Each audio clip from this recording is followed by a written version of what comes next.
నా కుమారుడా, నా మాటలు ఆలకింపుము, నా వాక్యములకు నీ చెవియొగ్గుము. నా కన్నుల ఎదుట నుండి వాటిని తొలగిపోనీయకుము. నీ హృదయమందు వాటిని భద్రము చేసుకొనుము.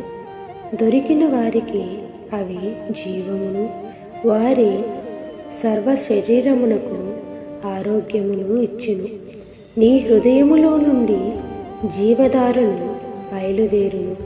కాబట్టి అన్నిటికంటే ముఖ్యముగా నీ హృదయమును భద్రముగా కాపాడుకును. మూర్ఖపు మాటలు నోటికి రానీయకుము.